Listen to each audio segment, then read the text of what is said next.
गुरुजी, हमें आप कुछ धर्म और अध्यात्म के बारे में बताइए। ठीक, आपने बहुत अच्छी बात पूछी है, क्योंकि ये सारा संसार दुखों में डूबा हुआ है और ये जानना नहीं चाहता है कि ये दुख हमारे पास क्यों हैं, कितने हैं। मैं आपको ये बताना चाहता हूँ कि हमारे सारे दुखों का कारण ये है कि हम अब धार्मिक नहीं रहे।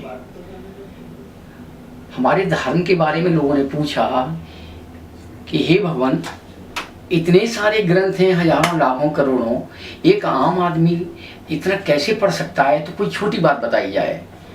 तो व्यास जी का इस संबंध में एक वचन है कि अष्टादेशु पुराणेषु व्यासस्य सार वचनम द्वयम पुण्याय परोपकाराणाम पापाय परपीड़नम।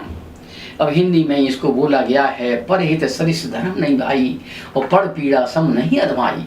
अर्थात परोपकार करना से बड़ा कोई धर्म नहीं है, ये पुण्य कमाना है, और दूसरे को दुखी करना जो है इससे बड़ा कोई अधर्म नहीं है, ये पाप कमाना है।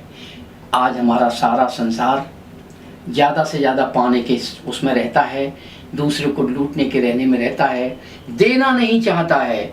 लाख रुपए पाने वाला 2 लाख का बजट बना के खर्चे करना चाहता है। एक ऑफिसर को 50 लाख रुपया मिलता है तो लोग फिर भी भूखा रहता है, क्योंकि वो सब अपना EMI के डाउन पेमेंट करके दे देता है और पेंशन को जो है उससे कर्जा चुकाता है, अपने बच्चों के पैसों से कर्जा चुकाता है और भूखा का भूखा रहता है, उसके खर्चे पूरे नहीं होते। इस तरीके से संसार ने अपने को भूखा बना रखा है। जितना उसका आय है तो उपकार कतई नहीं करना चाहता है, स्वार्थ में वो कर्जदार बनकर के डूबा रहता है। तो ये हमारे दुखों का कारण है, क्योंकि हम देने की प्रक्रिया जानते ही नहीं है। पिछले 65 साल के अंदर जो सरकार रही है, अब तक जो राजनीति रही है, वो देश को लूटने की रही है।